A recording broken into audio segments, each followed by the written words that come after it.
today I'm going to answer some of y'all's questions that people wrote in and just a couple other questions that I've had in the Facebook group quite frequently.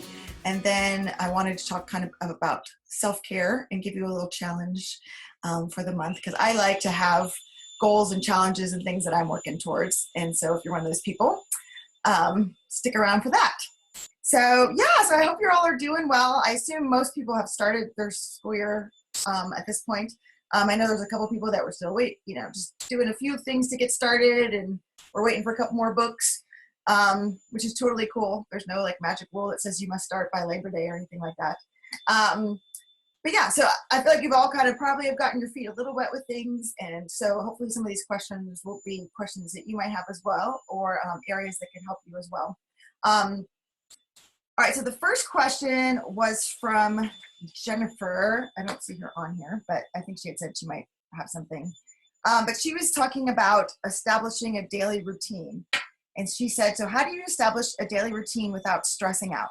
I have tried the morning basket, but we often started very late doing core subjects, and I see myself rushing through everything. I'm a teacher by trade. My kids are learning and they're ahead in some subjects, but I worry that they're not enjoying school at home. So thank you, Jennifer, for this question. I feel like we can all relate. Can you all relate to this? Feeling stressed and sometimes feeling rushed and sometimes not enjoying it. That is definitely something that I've struggled with too. So one of the things is I do have a schedule, but it's not like at 9 o'clock we do this and at 10 o'clock we do this. But because of the flow of the routine of a gentle feast, we're always going to start with morning time, and then we're going to go on to our feast subjects. And I don't have those scheduled, like we're going to start history at 9, but I do have an order, and I usually put that on the chalkboard every morning. So I have a daughter who has ADHD and sensory stuff, so it really stresses her out when she doesn't know what's coming in our day. And so by having everything listed on the chalkboard really I've noticed, calms her down, and she could see what's coming, and it's not this indefinite time of learning she has. So I do have that all listed out every day, and that also helps keep me on track as well.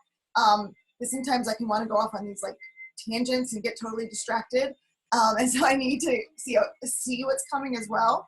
And then we have lunch, and I often do a reading during lunch. So I've kind of taken the schedule that's on the website and tweaked it a little bit for what my family needs. My kids are super amazingly quiet while they're eating.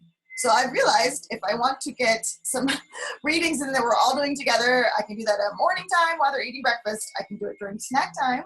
I do it during lunch, and then we have afternoon tea and we have snack there. So that's 4 really good chunks of reading what I'm doing with all 3 of my little people.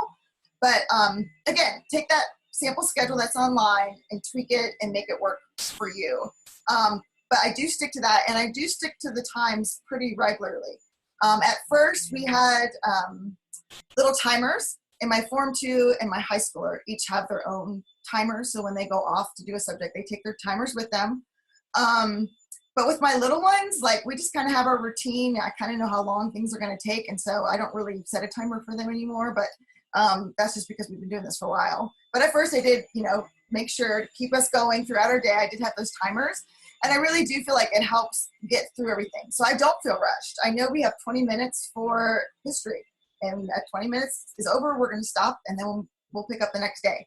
So whereas before I used to really feel that rushed feeling, part of it had to do with a co-op we were in, and we had assignments, and I felt like, oh, we have to get this assignment's due tomorrow. So you do your assignment, we got to do our assignment, we got to go, And I didn't like that feeling. And I noticed when I'm feeling rushed, my kids are feeling rushed as well. That we have such an impact on the atmosphere of our home, and I'm going to talk about that more today. But, you mentioned in here feeling rushed, being stressed, not enjoying. And when we're having those feelings, our kids, whether we think they are or not, are definitely picking up on them as well, right? And that they're mirroring those things with us. So I find out, when I'm relaxed, when I'm not feeling rushed, when I'm enjoying the things that we're doing, that kind of flows out into them as well. And there are times even the other day when I was trying to rush, we had to go, we do 4-H, and I was trying to get, you know, these things in that I wanted to get in before we got to 4-H. And I don't know about you, but have you ever been able to do anything successfully when someone is standing in front of you going, hurry up, come on, do it, do it. Like, I just shut down, right? So why do I think that's going to like motivate my children to work faster? I don't know. My kids like turn into sloths usually when I say that. They're like, slow motion, right? When I say, come on, everybody get in the car, crazy lady, right? Rather than just going, hey, in 5 minutes, the car's leaving. You want to come to 4-H? Come on, you know? And so when we feel that rushed and stressed out feeling, I know that it's coming from me, and I just have to stop and say, okay, this is what we're going to get done. And if we have to do it after we get home from 4-H, we'll get it done when we have later, or we'll get it done tomorrow or something like that, rather than trying to stress everybody out and then no one's being productive. And then I'm totally stressing myself out, which isn't good for anybody, right? So anyway, Jennifer, I hope that answered your question about scheduling. All right, so this question is from Carol. She says, she was wondering about fitting everything in. She says, I confess that in 3 weeks, maybe twice, I've been able to do the whole schedule, counting the afternoons. Her personality, she says, is one of action, and it's difficult to just chill. I need intervention. I love how you worded that, Carol. That's awesome. So yeah, I totally understand that as well. So first of all, I think it's this mindset, right, that we do have to do everything. So I've kind of had to release control of that and say, what we get done in a day is what we get done in a day.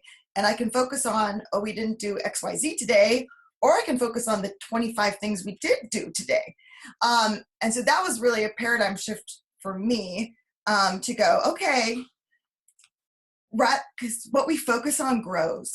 And so I can focus on these things that I didn't get done, or these things that didn't go well today, or I can focus on the things that did go well. And I've realized by changing my focus, like the things I'm doing well and the things we're getting done grew, rather than focusing on the negative. Also, to challenge the mindset that we do have to do everything. I mean, I wrote A Gentle Feast. I looked at Charlotte Mason's programs, which are on archive.org, which if you have nothing else to do, is a really big rabbit hole, and you can waste total hours of your life on archive.org. That's what I do anyway. I love archive.org. Anyway, so you can see all of her programs, like, I don't know, 20, 30 years worth. And so I went through them, and I, here's all the subjects she had for this level, and here's all the subjects, and here's the books she used. A lot of the books are in the public domain, so you can even see the books she used and kind of say, okay, what's that book like? So I wanted to include all that in A Gentle Feast for people who really want to give their children the education and the subjects in the feast that Charlotte Mason had. But that doesn't mean you have to. Or you should even, right? I want that option available for people, but that doesn't mean that that's necessarily what you need to be doing. I do think all of those subjects are so beautiful and so important, but they don't have to all happen right now, especially if this is something that's new to you. You don't have to jump in the deep end of the pool. You can kind of wade into the shallow waters and get your feet wet and get going, and then add more and more and more. To be honest, this is the first year I'm doing formal Shakespeare with my kids. Like, it was just one of those things. It was just like, we're going to get there. I know someday we're going to get there, right? And then now that we have these other things down and the routine is really well, and we can kind of just go on autopilot with some things, I'm like, yeah, this year, let's try it. Let's see how it goes. And it's been fantastic. It's been wonderful. But, I didn't stress about last year that I wasn't doing Shakespeare as the plans were written, right? I was like, okay, we went and saw some Shakespeare plays. That was awesome. And that's another thing too. I think we can be creative in this day and age that we live in, and we can count other things that might not be like in the formal lesson plans. So just to let you know, sometimes I cheat. No, I'm just kidding. So my kids, like the arts co-op they go to, they are in choir there. So I don't teach them solfa, because I don't know how to do it. And the choir teacher at the choir knows way more than I do. So check that off the list, right? I said we do 4-H and we do our monthly nature clubs. So if we don't get to our nature hike in a week, I don't feel bad, right? In the course of a month, we're going to do a lot of nature things. Also, on Sundays, our families go hiking all together. We spend a lot of time, outside looking at nature. It's not these formal lessons, but, my kids, of course, they're going to notice the big black snake like we did the other day and almost gave me a heart attack. Thankfully, it was a rat snake, so nobody died. But you know, I wouldn't even see it over there in the bushes. They noticed those things, right? And so that is all part of this life of education, that it doesn't have to be in these formal school hours or in these formal ways. You can count these other things that you might be doing in your house, or different activities that you're doing, and kind of be creative there as well. So like I said, we didn't do formal Shakespeare lessons last year, but we saw 4 Shakespeare plays in our town throughout the course of the year. Well, that was more exposure to Shakespeare than most kids their age ever had. And so, and it gave them kind of this appetite for it. So now when we are doing those formal lessons of Shakespeare, they have this kind of background of how his plays operate. And we're actually doing Romeo and Juliet, which isn't in the plans, but my 2 older daughters really wanted to do Romeo and Juliet. And it's a tragedy, right? But when we read it, we just crack up laughing. I mean, we're like dying tears, belly laughing, because it's really cheesy, really, when you think about it. We're like, I love you so much, I can't live without you, even though I just met you. And so, you know, we're having a great time with it, but they wouldn't have thought it was as funny, I don't think, if they hadn't seen these plays and these comedies that we went and saw last year. So anyway, all that to say, don't be stressed if you're not giving this entire feast. There are probably a lot of other things that you are doing that would fit into these different categories as well. Also, it takes time to build the habits. So, and I'll probably mention that several times, but especially if this is something that's new to you, you're really spending a lot of time on this kind of habit training of, this is what education is. Education is a discipline, and by discipline, she meant habits. And so she talks about how if your child had measles, you would devote all your attention into helping them get better from measles. And she says, that's the attention we devote to habit training. Well, if we're dealing with like a major habit training issue and we're focusing on that, XYZ might have to take a back seat, because this is this character issue, or this attention to detail, or this obedience, right? This might have to be the focus for now.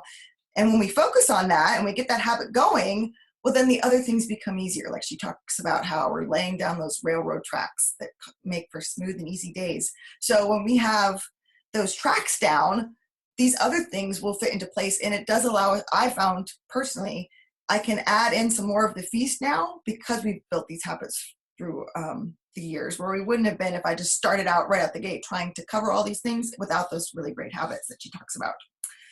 All right, so this question is from Stacy. Oh, she has a daughter who's 6, who's beyond handwriting lessons, but the copy work, she's not getting very far. Yeah, so a 6-year-old, I would say 1 or 2 words a day for copy work is super awesome. And then at the end of the week, whatever, I mean, if all she ever wrote all week was 5 words and they were in her very best handwriting and she had a lot of attention to detail, fantastic. Move on to the next week. At 6, she's probably not ready for that French style dictation to study those spelling words, but maybe just give her 1. Like my son, this week, one of the words was my. I mean, that's a super easy 2-letter word, right? And she might feel really confident that she knew how to spell that and could fill that in on a piece of paper. Focus on just that 1 word. And this really goes for all levels, not just the 6-year-old here. So with the copy work, you know, you're working at your child's pace. So, you know, at the end of the week, whatever they finished, if they did 2 words, if they did the whole thing in a day, you know, there's so much variance there that at the end of the week, you know, you just move on to the next week. So like my 5th grader is Form 2. She's doing cursive, but her cursive is not as strong as her print. So for copy work, she might only get 2 sentences. So I think this week she had like 5 lines of copy work finished. That was great. She did a really good job. She did her best handwriting. Excellent. We're moving on to the next week. And then for dictation, you know, she's not ready for that whole entire passage to dictate. So I said, okay, these are the 2 sentences we're going to do for dictation this week. Out of these 2 sentences, which words do you not know how to spell? And she circled those. And I'm like, okay, here's the words I don't think you know how to spell, because she only circled like 3. And I'm like, I know you don't know how to spell these either, but I circled those. And then those are the words she practiced for the week. So it doesn't have to be the entire thing, right? That's what we're working up to. So I told her, you know, by the end of 6th grade, it would be so awesome if you could do this whole thing. You're only in 5th grade. We're just starting out. If you can do these 2 sentences, I'll be thrilled, right? And I was thrilled because she could spell those words. We've struggled with spelling. So to have 2 really great. And some of those Form 2 passages are difficult, like this week. Another thing I do for the dictation, this week there were several names in the passage. So I wrote those names on a piece of paper. I don't care if she knows how to spell Almanzo, right? Is she ever going to use that in life? Probably not. It's a really cool word, but she doesn't know how to spell Almanzo, not the end of the world. So I wrote that on an index card. Okay, so they don't have to know every word in the dictation passage to spell. You can give it to them as well. So again, with the dictation and the copy work, you're just moving at their pace. At the end of the week, move on to the next week. Totally fine. All right, so this is from Tammy. Tammy, are you on here? I don't know. Some of these are just numbers. I don't know who it is. But if you are, Tammy, say hi. So she was talking about written narration with her child who's Form 2, Year 1. And then he was struggling with that. So first of all, and you said here he's age 9. So first of all, Charlotte Mason didn't start written narrations until age 10. So in 4th grade, so last year with my 4th grader, I just saw that as like a transition year. So I was getting her ready. So by the time she's age 10, 5th grade, she's able to do written narrations now on her own. But you said 2 to 3 sentences. Like I think 2 to 3 sentences is fantastic. So during that transition year, so age 9, age 10, depending on your child. So if they've been doing oral narrations for a while, you might be able to start transitioning them earlier. It really just depends on your child. So if they've never done oral narrations, like get those down first. But then what I do is I would just start with transcription, which is if you're doing the weekly narration notebook, starting in Form 1, that's what you're doing. They're telling you their narration and you're writing it down for them. And then I started with that weekly narration notebook. That's what I used to transition them. So I would have, they would tell it to me, right? And I would write it down. And then we would do it where she would voice record herself into my phone doing her oral narration. Instead of me writing it down, she would write it down. Or I would write it down and then she would copy what I've written. Kind of like partner writing there for a while. And then, like I said, now she can do them. And I think you said 1 narration per day. Like in Form 2, 1 narration per week, 1 written narration per week is fantastic. So, if you want to work up to more, that's great. And if your kid's able, but I think if you can get that weekly narration notebook, if you could get them to the point where they're able to do that on their own, that's fantastic. And you're going to see a drop in the quality. They're going to be able to orally narrate to you for, 5 minutes straight. And you're like, I can't, my hand hurts, stop talking. When I'm doing their weekly narration notebook, I'm like, pause, because I can't write as fast as they're talking, right? But then when they go to write themselves, the vocabulary is going to drop because they're thinking about, okay, do I know how to spell that word? Well, I could use that word, but I don't know how to spell it. So I'm going to pick this word like big because it's easier to spell. It's just such a mental process of thinking through spelling, writing, conventions of language that, they're not going to have the same quality in the oral as the written. And that's totally okay. That's totally natural. That's going to happen. And as they keep doing those written ones through Form 3 and on, that'll start to come back and catch up with them. So don't stress about if their first written narrations are like, what? What happened? Right? That is completely normal. And then you also asked Tammy about your Form 1 kid doing the Sight and Sound program and the language arts packets. Both seem to be, he's not quite there yet. Yeah, you can totally wait on those. So you don't have to be doing this language arts component if you're really just focusing on that beginning reading. Spend your time doing that and getting them confident in that before you add on the language arts packet with the copy work and the phonics lessons. And those are for kids who are, reading well at that point. So once they're able to read, basic easy stories, that Form 1 language arts packet would be like the next step in that. So I get, so I get questions a lot, and like Tammy was talking about narrations. So I just wanted to just touch on a few things briefly, and then I'll stop talking and get a drink. And then if you have questions here about narration or any of the other questions I answered, I can get those as well. Hold on, I'm gonna need a drink right now. All right, so for narration, so I often hear from people, we're really struggling with narration. I don't know if my child's getting it, or they just tell me they don't know any like I read it to them, they're like, I don't know, when I ask them for a narration, right? And so I just like to encourage you that it's a habit and it takes time. It's like a muscle, right? It's their narration muscle. And I actually told my kids this example, right? That, you know, like today I went to the gym and I was doing like these upright rows with like 30-pound weights. Well, I didn't walk into the gym being able to do that. I walked into the gym and they handed me an 8-pound weight. And then a couple months later, I had tried a 10. They're like, come on, push yourself. And I tried a 15. And, you know, so we're working that muscle and it takes time. And so it's not like the first day you read something and they're going to be able to like eloquently explain back to you all the deep insights into Leaf Lucky. That's not going to happen. And so expect it to be something that's going to take time to work through. So a couple ideas. One of them would be to model for them. So my kids, I read something. So tell me what happened to Leaf the Lucky today. I don't know. Oh, so let me see if I can remember. Maybe you can help me. So Leaf the Lucky went to the moon. No, he didn't go to the moon. He went to blah, blah, blah, blah, right? Oh, Leaf the Lucky was sailing along and stopped to talk to the mermaids. You know, I would just make up something crazy. And then they would correct me, showing me that they actually understood what I was saying, right? But they were just uncomfortable talking themselves. And when you think about it, like it's a really vulnerable process to have to tell someone else what you're thinking and what you understood about something. I mean, I get nervous talking to grownups in my book club about what I understood about something. I'm like, is this going to sound stupid if I say this in front of all these people, right? And so your kids are feeling those same kind of emotions that you would. And if you haven't tried narrating, if you're not in a book club, like I really recommend just picking up a book, reading 3 pages, and then see if you can say back to somebody else what you read. It is really challenging. And it just showed me that Charlotte Mason really was onto something here with this process, that it really does stretch your brain and grow you and your thinking. But it is a challenging process. And so we have to respect our children in that. The other thing was for me is I realized I wasn't being respectful and listening to my kids at other times.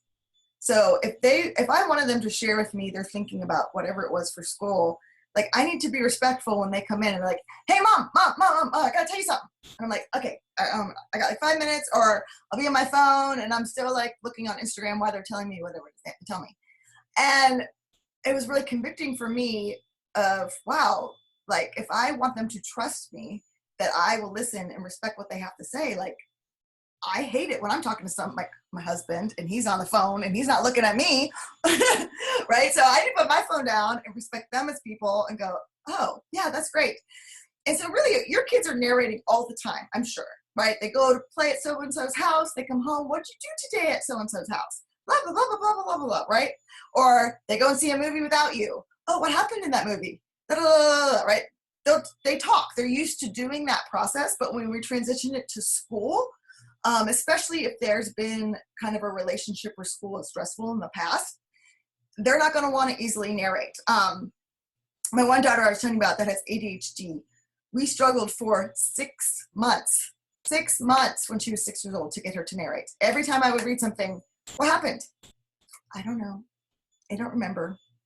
You know, and I would do some of like the funny things I was telling you, or I try to model like, okay, here's what I'm asking you to do. I would like you to tell me back, blah, blah, blah, blah, you know. Not do it. And part of it's the strong will there of that child. But, you know, I would just go, oh, that's too bad. That was a really interesting book. I'm sorry you didn't get anything out of it. Anyway, we move on. And then the next day, we do the same thing. And one day, it was the Burgess Bird book. And I had read it to her, and I said, okay, so what happened to Jenny Wren in the chapter that we read about today? I don't know. And I said, oh, that's too bad. I really liked what happened. And she started laughing. And I'm like, what's so funny? She's like, okay, Mom. And then she just blurted out this huge long narration. She'd been knowing what was going on the entire time, right? Like she was just seeing if she could trust me to respect what she was going to have to say. And so I try really hard not to interrupt them when they're giving their narration, which sometimes is really, really hard. I want to have like duct tape on my mouth, like, right? Just to listen and go, that's interesting. Okay, yeah, I hear you. Then also to stop whatever I'm doing. So even with my older kids, right? If I'm like doing dishes and they come in, they're like, hey, Mom, I got to give you my narration. Like for me to stop doing dishes, to look at my 15-year-old and go, what you are saying to me right now is the most important thing. Another thing that really helped my daughter with narration when she like got over pretending like she couldn't do it, was for her to be able to act it out. So my kids are extremely dramatic. I don't know where they get that from, right? Not from me. Anyway, so I let them, I got a bag of props. We have hats and swords and scarves and dresses, right? And so act it out, you know, what happened in that chapter? And so, and because I have 3 that are doing most things all together, so the 3 of them are like, okay, I'm going to be the mom, and you be the dad, and I'm going to go over here, and blah, blah, blah. And that takes longer time, right? If I just ask for like a quick narration, sometimes we don't have time to act it out because that takes forever, especially with my kids, because we're building sets, and by the time I know it, you know, it's this big, huge production. We need lights and plate. No, I'm just kidding. But we can't always do that, but that really helped them at first to be able to narrate and make it fun. Get out the Legos, get out the stuffed animals, the American Girl dolls, whatever it is you have that they could use to like be the different people in the story. Another thing that really helped with my ADHD daughter was being able to draw out her narration. So I got these like little comic books, and you can actually buy them on Amazon. They have, you know, little squares to make a comic book. And so it's a whole book of them. They're just blank. And then, so she can just draw out what happened first, what happened second, what happened third, because with her learning issues, and part of the reason I think why she was telling me she couldn't narrate at first was because she couldn't figure out how to go back to the beginning of something. And so if she has the pictures, then she can go, okay, this happened here, and then this happened next, and then this happened, and she can remember all those pieces, seeing them visually, rather than trying to like have to retain them all up here. Another thing at first, even with older kids, if they're struggling with narrations, is break up the reading, okay? It doesn't have to be the entire chapter. Now give me your narration, or now write me your narration. You know, with my Form 3 and my high schooler, I give them an old phone, and they voice text me their narrations a lot of the times. And so, okay, with my one daughter, the Paul Johnson American History book, right? I mean, that's a tough book, or the Winston Churchill books, okay? At the end of every page, send me a 30-second voice text, tell me what happened. Okay, now move on to the next page. I'm hoping, you know, by the end of the year, she'll be able to read a whole chapter without having to send me a voice text of what just happened. But it might be that if they're not used to this, or if it's a harder level book, that they're just doing that little bit by bit. And I know, like, y'all probably have this experience. This happened to me in college, right? Like reading like my science books in college. I was not a science major, by the way, so sorry for all y'all who love science, but I was an education major, and so like reading these astronomy books at a college level, I'm just like, oh. And then I would read the whole thing, and I'd be like, I have absolutely no idea what I just read. And then I have to do the whole thing all over again, right? And so our kids can do that same exact thing. And I was like, oh man, I wish I would have known these methods when I was in college. Also wish the internet would have been out. I would have gotten much better grades, but that's another story. So if you only have them read like a paragraph or a section, okay, what did I read? That helps it kind of cement in their brain. So hold on, I have some questions here. So what if you haven't read the book? How do you know they're getting it? Yeah, and this is one I get a lot. Really, it's a matter of honestly surrendering, right? That I have to trust that they're going to get out of the book what they're supposed to get out of the book, that they're going to do the work of their own self-education. Like Charlotte Mason talks about. At a high school level, I do recommend, there's a website called Spark Notes, and you can go and you can see chapter summaries for all the chapters. So if they're reading a book like, I'm trying to think of The Jungle is one we're reading this year, right? And I'm like, I read The Jungle, but it was in high school, and so I was probably looking at the cute boy across the hall and not paying attention to what The Jungle was about. So in order for me to kind of have some kind of clue of what she's talking about here at that level of a book, I do recommend that for like literature. But you know, in terms for history, I just kind of through the Paul Johnson book or the Winston Churchill book and go, okay, this chapter is basically about whatever. And so I can kind of see, you know, if she's tracking or not. But ultimately, I've had to kind of surrender that control, which I know is very challenging for homeschool moms, myself included sometimes, of going, okay, my job is to train in habits, and my job is to lead them to living ideas. And I'm going to trust that the Holy Spirit is going to do his work, and that if I see them doing their work and reading this, they're going to get what they need out of it. Yeah. So anyway, I could say a lot more about narrations, but if you're struggling in that area, just know you're not alone. It does take time. For older kids, another thing that is helpful, and I talked about this in the parent guide as well, is scaffolding. And so, so in this chapter in Winston Churchill, you're going to hear the name Napoleon, William Pitt, the Battle of Waterloo, like right out on a board or even in the note card that you stick in their book of where they left off. Here are a few important things that are coming up, so they know to be on the lookout for them. I find that especially helpful with history, if your child is struggling with history or science. So some of the living books for Form 3 or Form 4, thankfully my daughter's doing really well with the chemistry because I don't want to have to scaffold those. Like I said, don't really like science, but it's a very simple way. It doesn't take a ton of time. On Sunday, I can flip through those books pretty easily that my 2 older girls are doing and go, here are 5 people, events, places, things I want you to be looking for. Like, you should know who Winston Churchill is. You should know who Woodrow Wilson. You should know about the Versailles Treaty. You should know about, the assassination of the Archduke. Like, I put those couple things, and then when they're finished, they give me the narration. If there's something on that card that they didn't talk about, like they never brought up the Versailles Treaty or something, I'd be like, oh, so when you were reading, did you see anything about that? And if not, we can talk about it. That's totally fine because they've already given me their narration. I've already heard what they got out of it.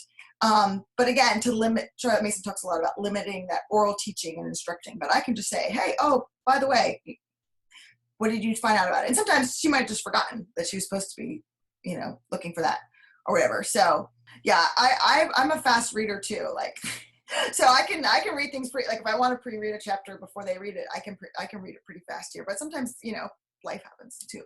But for your younger kids, they are going to be getting this again. And so it's like, if they did not catch that, Woodrow Wilson, whatever, like, that's okay. They're going to get that more in depth later on. Look like for Ocean. Okay. So in the schedule on, for the weekly narration notebook time for Form 3 and Form 4, that's where I have them edit and revise their narration for the week. So like with my high schooler, I say, pick one of your narrations for this week or your composition assignment, depending on what she's doing. And we'll go through it. And actually, she doesn't even need my help. She just goes at the checklist in the back of the book that is in the Form 3 and the Form 4 packet to go through with your narration. Do you have capital letters? Did you check your spelling? And then she'll type up her final one. So every week someone's having, for all my kids, every week they're doing one polished narration. For my Form 1 kids, they're drawing the picture and I'm writing the whole thing down as they talk to me. For my Form 2, I'm kind of trying to transition her. This past week, I wrote it down and then she typed it. So I'm including that as like her typing lessons as well. And then my older girls, they pick one. They handwrite most of theirs or they voice text them to me.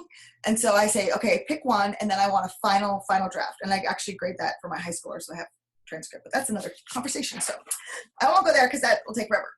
All right, so another thing that comes up a lot is, what if my child doesn't like, is bored by, is not interested in XYZ book, okay? So, if they don't like a book or they're not interested in a book, can I substitute it out? So first of all, I'm never going to tell you all what you can or can't do because God's in charge of you and your homeschool. And so I'm never going to say should, have to, not going to say it. So I can tell you my opinion. I can tell you what Charlotte Mason would say, and that decision is completely up to you. But one of the things that, with that kind of question, that I think we need to kind of process and look through is what's motivating that, okay? So the other day, my daughter, this was actually with math, and she was getting all upset and crying, and before I'd been like, oh, I'm doing something wrong. my child is upset. Or maybe it's the math curriculum. Maybe we should switch to a different math curriculum. But now I'm just like, okay, something's going on. And so I said, hey, what's behind this? Like, you seem really upset right now. I'm doubting it's because you're not able to add this problem. Like, what's behind all this? And then she started crying about how she had this nightmare the night before, and like her friend was fighting with her at the playground. All this drama, right? It had nothing to do with me. It had nothing to do with school. It had nothing to do with the math curriculum, right? It was completely something separate. But I would have never even thought before to ask the question. My first go-to was like, something's wrong, no, I'm going to fix it, I'm in charge, right?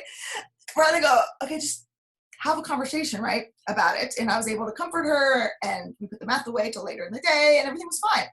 But I think we have this mentality that our kids are going to love everything that we do in our homeschool, or they're going to enjoy everything, or that we're going to love everything. And honestly, that's not the case. We're providing a feast. And like I said, I don't like science, right? And I'm probably never, ever going to. But that doesn't mean I don't do it, or I don't provide it for my kids, or I don't try to like it, right?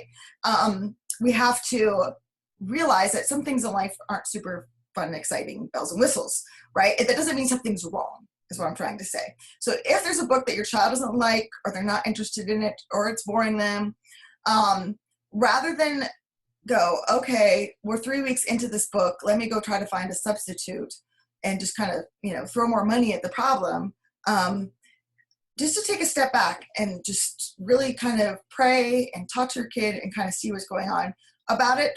And then also too, to go, wow, this is a really great opportunity for you to stretch yourself. I use that word a lot. So my 5th grader is reading Bully for You, Teddy Roosevelt by Jean Fritz. And so she read for 20 minutes, came to me, Mom, I don't like this book. This book's boring. Okay. Sorry to hear that. Good thing, I bet you'll be able to finish that book in a week. And then you can move on to a different book. Okay. And then I bet you're really going to learn about Teddy Roosevelt from that book. He was a really interesting dude. I can't wait to hear what you're going to have to tell me. Okay. I didn't go, oh, you don't like this book? I picked this book out. Other people are reading this book. You should like this book, right? I just kind of acknowledged, yeah, sometimes we have to read books we don't like or that aren't interesting. And then last week, she was doing her narration about Teddy Roosevelt, and she told me all this stuff. He was a cowboy, and he was a wrestler, and it's like, I didn't know that. That is so cool. She's like, I know, right? He was like president, but he could do all this cool stuff. And I was like, yeah, too bad that book was really boring. Oh, somebody's on. Can you all just check your mics and see if you're muted? I thought I muted everybody. Oh, there we go. Okay.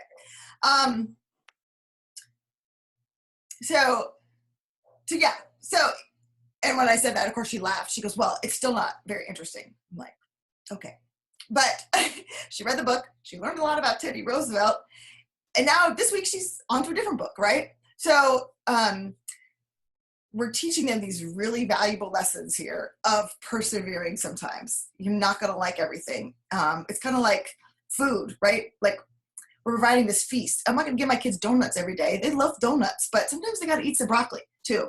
So, but if all they had was broccoli, life would be miserable, right? And so we have to have that variety. You're going to have those things you really like. You're going to have those books you really like, and sometimes you're not. So Charlotte Mason, there's 2 quotes I have for you that kind of touch on this. This first one is from volume 3, page 168. And she said, we need not ask what the girl or boy likes. She very often likes the twaddle of goody-goody storybooks. He likes condiments, highly spiced tales of adventure. If you have a boy, my boy likes some high spicy tales of adventure, that's for sure. We are all capable of liking mental food of a poor quality and a titillating nature. And possibly such food is good for us when our minds are in need of an elbow chair. But our spiritual life is sustained on other stuff, whether we be boys or girls, men or women. By spiritual, I mean that which is not corporeal, in which for convenience sake we call by various names, the life of thought, the life of feeling, and the life of the soul. So she's saying here, like, we're not going to always get what they like. The girls like these goody-goody books, the boys like these adventure tales, right? And she says those might be fine if you need, like, an elbow chair. And I don't know about you. I just love that. I love her way she describes stuff. Because there's been times in my life when I'm going through really difficult things where I need to read books that are twaddle. I'm going to confess to you all, I love Bridget Jones's Diary. And so when I am like super stressed out, those are the books I read because I can totally zone out and they're funny and hilarious and, you know, but I can't only read Bridget Jones's Diary and expect to be a person who's growing in my faith and growing in wisdom and all those other things, right? That's just kind of trashy stuff. That's fun every once in a while, but I can't feed myself on that, just like our kids can't either. And then this other quote is from volume 6, page 248. The completeness with which hundreds of children reject the wrong book is a curious and instructive experience, not less so than the avidity and joy with which they drain the right book to the dregs. Children's requirements in the matter seem to be quantity, quality, and variety, but the question of books is one of much delicacy and difficulty. After the experience of over a quarter of a century in selecting the lesson books proper to children of all ages, we still make mistakes, and the next examination paper discovers the error. Children cannot answer questions set on the wrong book, and the difficulty of selection is increased by the fact that what they like in the book is no more a guide than what they like in food. So she's saying here, which I really appreciate, is even after a quarter of a century of selecting books for her programs, Charlotte Mason admit there were times when she made mistakes and they selected a book that the children were not able to answer exam questions on. They didn't have a thorough understanding of that.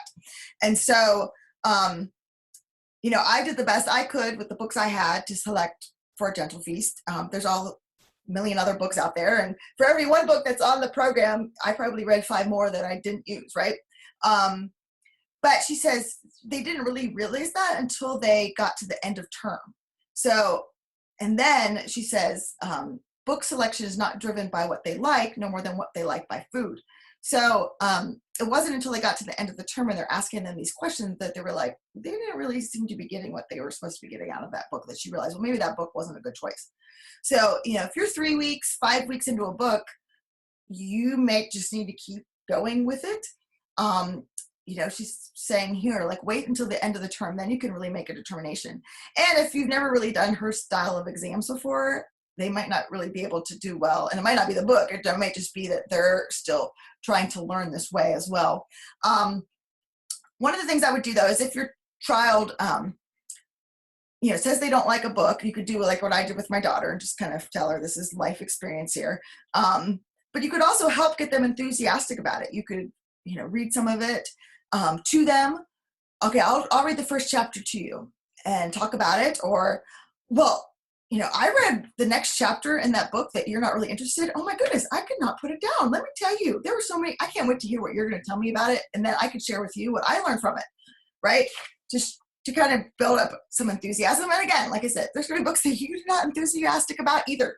There's books I read sometimes that I'm like, I don't like reading this to them, right? I read my kids' Pilgrim's Progress 2 years ago, and I felt that way about Pilgrim's Progress. Every time I read it, I'm like, I don't even know what half these words mean. But we kept going. And at first, when I asked them for a narration, I would read like a paragraph, and I would ask for a narration, I'd get blank stares. And I was like, yeah, well, that's kind of how I felt too, because I can't even narrate it to you guys. I have no idea what I just said. But we kept going through the book, you know, and by the end, my 7-year-old with ADHD was able to give me these huge narrations on Pilgrim's Progress, right? And I understood it better too. I was building that habit. And so when you have these books that may not be something that you're used to reading or your kids are used to reading, it really does take a habit, and you're slowly building. And each one is building on top of another. You're building these kind of ruts, she said, that make things move faster in our brains. And once they're there, you know, the next time we can slide on those rails a little bit faster and a little bit easier. So if they don't like a book, that's one thing. If a book is too hard or too challenging, that's another thing, okay? So, and that can definitely happen as well. So again, some of those things still maintain, right? Break it down into smaller chunks. Does that mean you're going to finish the book at the end of the term, or you're going to finish the book by the end of the year? Probably not. That's okay, right? They're going to get what they're going to get out of it in the time that you can read it. And so work at their pace. My friend Shay with the Paul Johnson American History book, you know, she said she had to really break it down to where he was only reading 1 or 2 pages a day. But by term 2, he was able to read the 5 or 6 pages a day. Okay. And then, you know, they just picked up this school year with where they left off. That's totally fine. Again, you're building that habit of muscle of reading more challenging texts. Another thing too is I really did try to match the reading levels of the books I used in A Gentle Feast with the grade levels. So there's a website called scholasticwizard.com. Scholastic Books Company makes it. And you can type in the title of a book. Now, some of these older books, you can't do that with, but some of the newer ones, and it'll give you a Lexile score, which is actually more accurate than a reading level. A Lexile score, they're looking at the difficulty of all the different words in a text. And so, but then you can see what Lexile range is typical for what grades. And again, it's a range. And that's why having these forums is so helpful, because it is a huge range of what kids are able to read at different grade levels. But I did really try to look at those when I was putting the books into the program. And then some of the older books, I just had to take my best educated guess, right? Because you can't find Lexile scores for some of those ones. But, I've taught kindergarten all the way up through high school. And so I feel like I have somewhat of an idea of a range, but that doesn't mean that your kid is going to fit into that either. So, there are ways to really help them, like with that scaffolding I talked about, bringing the reading level down rather than just going, this book is too hard, let's just go find another one, and giving up on it. Before doing that, try some of these steps.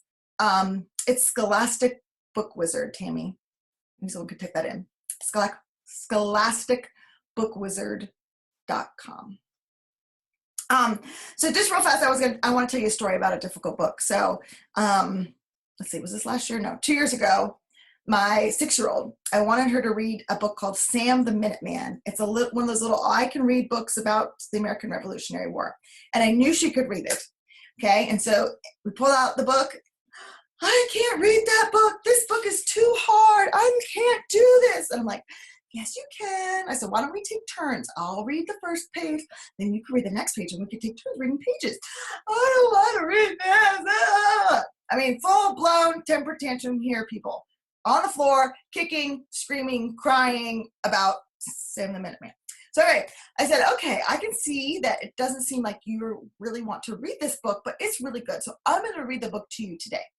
So I proceeded, and that just made her more mad. So I'm sitting there reading the book, and she's going, stop reading this book, and then all her siblings, of course, are like, Mom, what are you doing to our sister? But anyway, so I just kept on reading over the screams, and then we were done, okay? So then the next day, guess what book was in her reading basket?